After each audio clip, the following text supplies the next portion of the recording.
Hello everyone, welcome back to my channel BU study point. आज हम देख रहे हैं बी फोर्थ सेमेस्टर के इंग्लिश लिटरेचर की यूनिट फर्स्ट, जिसका नाम है राइज ऑफ ब्रिटिश फिक्शन। आज हम इस पर बेस्ड कुछ MCQ क्वेश्चंस को कवर करने वाले हैं, तो चलिए स्टार्ट करते हैं। देखिए, यहाँ इस वीडियो में हम टोटल 20 MCQ क्वेश्चंस को कवर करने वाले हैं, तो चलिए स्टार्ट करते हैं। पहला क्वेश्चन है, Which century saw the emergence of English novel as a distinct literary form?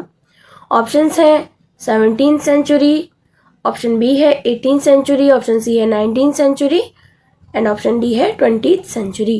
तो इसका राइट आंसर हो जाएगा option number B 18th century। तो देखिए, इस क्वेश्चन में क्या पूछा गया है कि कौन सा जो ऐसी सेंचुरी है जिसमें इंग्लिश नॉवल जो है वो एक डिस्टेंट लिटरेरी फॉर्म की तरह जो है उभर रहा है। तो वो कौन सी सेंचुरी रही है हमारी? 18th century. देखिए, नॉवल जो है उसको 18th सेंचुरी की बिगिनिंग में ही इंट्रोड्यूस करा दिया गया था। और नॉवल क्या होता है? नॉवल एक फ्लेक्सिबल टाइप की राइटिंग होती है जो कि ईजी होती है अंडरस्टैंड करने के लिए और लोगों द्वारा पढ़ी जाती है। देन नेक्स्ट क्वेश्चन है question number second, Who is considered the father of English novel? किसे फादर ऑफ इंग्लिश नॉवल कहा जाता है? Daniel Defoe, Henry Fielding, Samuel Richardson या जेन ऑस्टन? तो इसका राइट आंसर हो जाएगा option number A, Daniel Defoe. Daniel Defoe को क्या कहा जाता है? फादर ऑफ इंग्लिश नॉवल कहा जाता है, क्योंकि इन्होंने ही जो है सबसे पहले जो फेमस नॉवल है जिसका नाम है रॉबिन्सन क्रूसो, उसको लिखा था, जो कि बहुत ही ज़्यादा फेमस हुई और बहुत ही ज़्यादा लोकप्रियता जो है उसने प्राप्त करी और लोगों से काफ़ी ज़्यादा उसे सराहा गया। और वो ही नॉवल जो थी वो डैनियल डिफोय द्वारा लिखी गई थी। मैं आपको बता दूं, कुछ लोगों को लग रहा होगा कि डैनियल डिफोय बताया है, तो उनके लिए मैंने यहाँ पे हेनरी फील्डिंग को भी जो है टिक किया है राइट आंसर में, क्योंकि इसका आंसर ये भी हो सकता है, क्योंकि कुछ लोग पढ़ के आए होंगे कि सर वॉल्टर जो स्कॉट हैं उन्होंने जो है हेनरी फील्डिंग को फादर ऑफ इंग्लिश नॉवल कहा है। तो कुछ लोग जब सर्च करते हैं गूगल पे या फिर कुछ टीचर्स ऐसे बताते हैं कि फादर ऑफ इंग्लिश नॉवल जो है वो हेनरी फील्डिंग भी हैं। आपको जो है ऑप्शन में अगर डैनियल डिफोय दिया गया है तो आप वही लगाएंगे, अदरवाइज अगर डैनियल डिफोय नहीं है, हेनरी फील्डिंग दिया गया है, तो आप इसे भी करेक्ट ऑप्शन रख सकते हैं। मैंने आपको यहाँ एक्सप्लेन भी कर दिया है क्यों है, क्योंकि सर वॉल्टर स्कॉट ने जो हेनरी फील्डिंग है उन्हें फादर ऑफ इंग्लिश नॉवल कहा है। देन नेक्स्ट क्वेश्चन है question number 3, what is the title of Daniel Defoe first novel?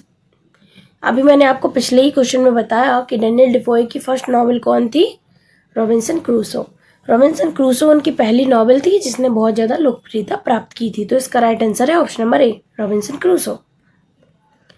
Then next question है question number 4, Which novel by Samuel Richardson is considered one of the first epic story novel?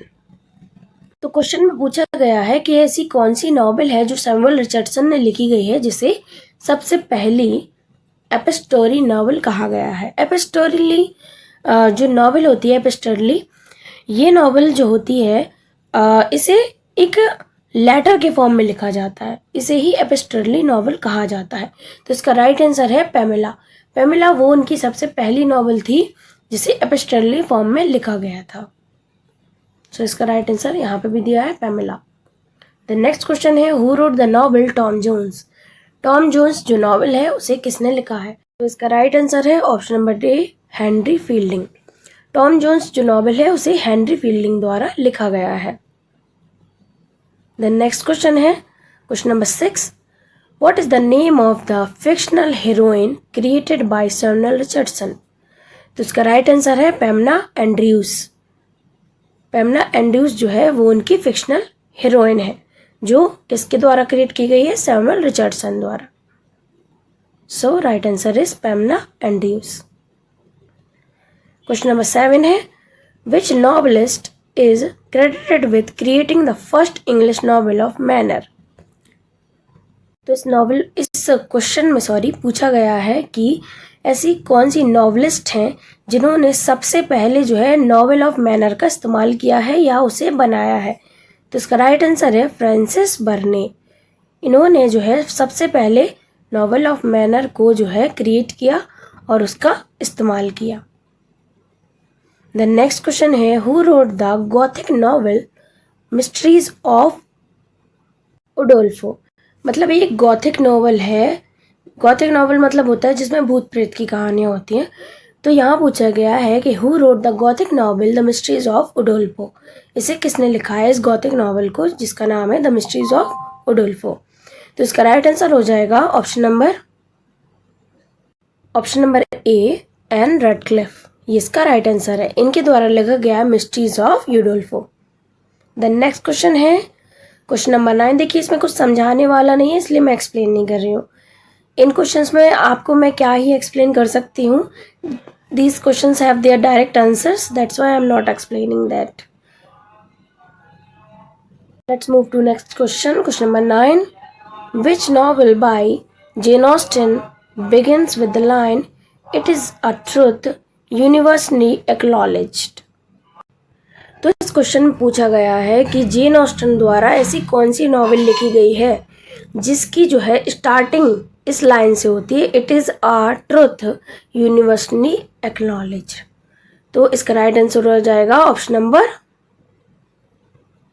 A, pride and prejudice. ये इनकी novel है जो कि इस line से शुरू होती है, "it is a truth universally acknowledged". Next question है question number 10, What become the reason of rise of novel in 18th century। मतलब कि क्या रीज़न था जिसके कारण जो है नॉवल जो है उसका एकदम से ऐसा राइज हुआ 18th सेंचुरी में। मतलब उसको बढ़ोतरी कैसे मिली या फिर उसका पॉपुलैरिटी उसकी जो है वो कैसे बढ़ी, किसके द्वारा बढ़ी, मिडिल क्लास के द्वारा, प्रिंटिंग प्रेस के द्वारा या अफोर्डेबल बुक्स के द्वारा या ऑल ऑफ दीज। तो देखिए इसका राइट आंसर हो जाएगा ऑल ऑफ दीज। क्योंकि देखिए मिडिल क्लास जो है उसका इमर्जेंस होता है 18th सेंचुरी में, और मिडिल क्लास के लोग जो होते हैं वो नॉवेल्स को सबसे ज़्यादा लोकप्रियता प्रदान करते हैं, वो उन्हें फेमस बना देते हैं। नॉवेल्स ऐसी राइटिंग्स होती हैं जो लॉन्ग टाइप की राइटिंग होती हैं और इजी लैंग्वेज में लिखी होती हैं, बहुत जैसे पोएम्स हो गई हैं, और जैसे हम फिक्शंस बोल सकते हैं, वो थोड़ा टफ लैंग्वेज में लिखे जाते हैं। But novels were written in very easy language that was easily understood by the people living in the countryside, in country, and even in the people among the working class also. That's why middle class इसका एक right answer हो जाएगा।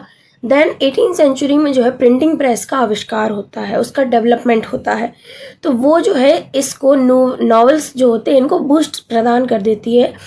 कि देखिए पहले क्या होता था कि पेज इतने अफोर्डेबल नहीं होते थे और स्क्रिप्ट राइटिंग होती थी, मतलब एक पेज से दूसरे पेज पर लिखकर उतारी जाती थी सब चीज़ें।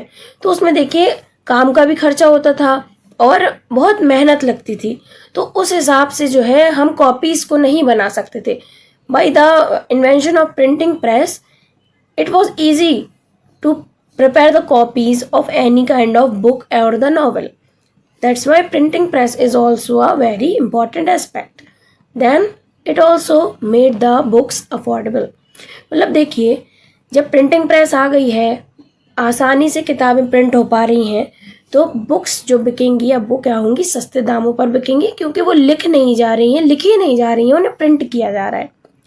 प्रिंटिंग में इतना खर्चा नहीं है जितना जब राइटर्स जो है वो लिखते थे, तो उसमें ज़्यादा खर्चा है कि अगर उन्हें अपनी मान लीजिए उनकी बुक है अगर फेमस भी हो गई तो उन्हें 10 कॉपी बनाई तो बस 10 ही हैं, और अब प्रिंटिंग प्रेस है तो उससे आप 100 बनाइए, 1000 बनाइए या फिर 1 लाख बनाइए, उससे कोई इसमें आपको रिस्ट्रिक्शन नहीं रहता है। So all of the options are correct. So this D number is our correct answer, all of these. यहाँ पर डी लिखना चाहिए था मुझे, I am so sorry. Then next question, question number 11, What was the name of the literary movement that emerged in late 18th century? Late 18th century में ऐसी कौन सी जो है लिटरेरी मूवमेंट जो है चली थी, उसका नाम बताना है हमें। रोमांटिसिज्म, रियलिज्म, नेचुरलिज्म या गॉथिक रिवाइवल। तो इसका राइट आंसर हो जाएगा ऑप्शन नंबर ए, रोमांटिसिज्म। रोमांटिसिज्म जो है एक लिटरेरी मूवमेंट है जो कि लेट 18th सेंचुरी में आई थी। देन नेक्स्ट क्वेश्चन है question number 12, Which novelist is credited with creating the first English historical novel, मतलब ऐसी कौन सी नॉवलिस्ट हैं जिन्हें सराहा जाता है या उन्हें कहा जाता है कि इन्होंने फर्स्ट इंग्लिश जो है हिस्टोरिकल नॉवल को बनाया है। तो इसका राइट आंसर हो जाएगा option number A, sir Walter Scott. Sir Walter Scott जो है उन्हें फर्स्ट इंग्लिश हिस्टोरिकल नॉवल बनाने के लिए सराहा जाता है। देन नेक्स्ट क्वेश्चन है question number 13, who wrote the novel Frankenstein. Frankenstein जो नॉवल है वो किसने लिखी है? तो इसका राइट आंसर हो जाएगा option number A, Mary Shelley. Mary Shelley द्वारा जो फ्रैंकेस्टाइन नॉवल है उसे लिखा गया है। देन नेक्स्ट क्वेश्चन है question number 14, which century saw the rise of British fiction. British fiction का राइज जो है वो किस सेंचुरी में सबसे ज्यादा देखा गया है? तो इसका राइट आंसर है option number C, 18th century. 18th century में जो है ब्रिटिश फिक्शन का राइज जो है होता है। देन नेक्स्ट क्वेश्चन है question number 15, what was the primary factor that contributed to the rise of British fiction in 18th century. So the options are the growth of middle class, the influence of classical literature, the rise of British Empire, the rise of printing press. So our right answer is option number A, the growth of middle class. यहाँ पूछा गया है कि ऐसा कौन सा primary factor है जिसने ब्रिटिश फिक्शन की ग्रोथ को जो है कंट्रीब्यूशन दिया 18th सेंचुरी के अंदर। तो सबसे ज़्यादा इम्पॉर्टेंट जो इसमें है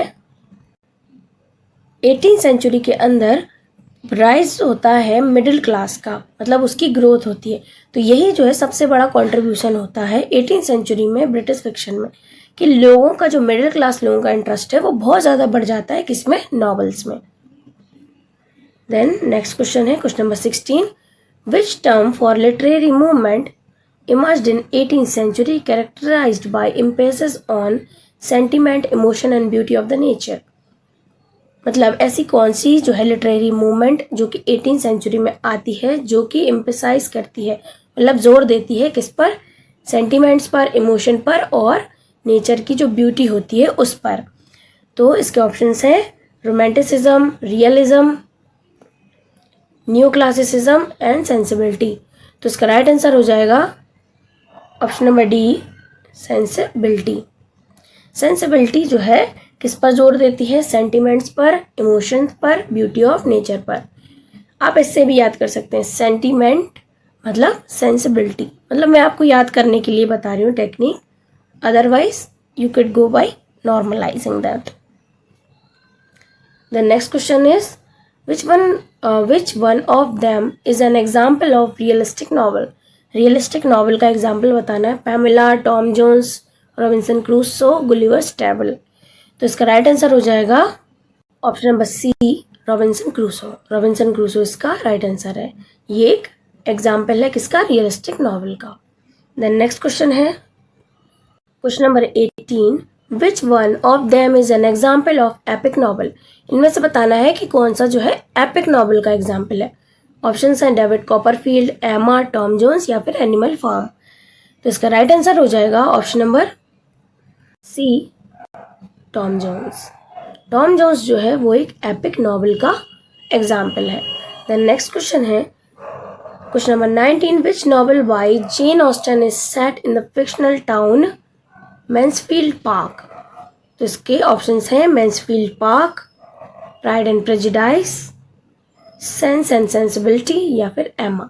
तो इसका राइट आंसर हो जाएगा option number A, Mansfield Park. Mansfield Park जो है वो एक नॉवल है, नॉवल का नाम है जिसको किससे लिखा गया है? जॉन ऑस्टन द्वारा लिखा गया है, जेन ऑस्टन द्वारा। राइट आंसर क्या है? Mansfield park. I am coughing currently I am coughing, that's why my voice is not coming properly. I'm so sorry for that. Sometimes the things are getting down and height and disturbed. I'm sorry for that. Let's come to our last question. Who wrote the novel Castle of Otranto? तो इसका right answer हो जाएगा option number ए, हॉरेंस Walpole. ये इसका right answer है। हमने यहाँ पर टोटल 20 क्वेश्चंस को कवर कर लिया है। अगर आपको ये वीडियो पसंद आया है तो प्लीज़ हमारे चैनल को ज़रूर सब्सक्राइब कीजिएगा, लाइक शेयर एंड सब्सक्राइब ज़रूर कीजिएगा। So make sure to share it with your friends also. और मैं आपको बता दूं कि मैं BA 4th सेमेस्टर के इंग्लिश के सिलेबस को पूरा कंप्लीट कराने वाली हूं अपने चैनल पर। ये फर्स्ट यूनिट है, सेकंड यूनिट भी जो है अपलोडेड है चैनल पे। अगर आपने वो नहीं देखी है तो आप उसे भी जाकर देख सकते हैं।